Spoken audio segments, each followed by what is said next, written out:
দেখো না, এখানে একজন, মাঝখানে একজন আছে, এরকম তিনজন তিনজন, ছজনের গ্যাপ দাও। আর জাতীয় পতাকাটা নামাবে, এইদিকে তিনজন, ওইদিকে তিনজন,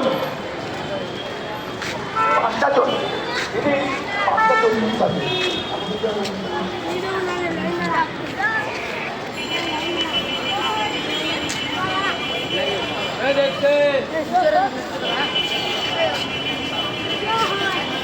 ঊনআশিতম স্বাধীনতা দিবস উপলক্ষে,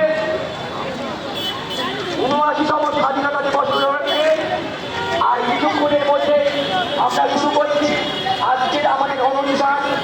রেভিনিউয়ের 125 বছর উপলক্ষে আমরা যে সমস্ত মানুষরা রক্ত ঝরিয়ে আজকে আমাদের স্বাধীনতা দিয়েছে তাদের প্রতি শ্রদ্ধা নিবেদন করে আমরা শুরু করব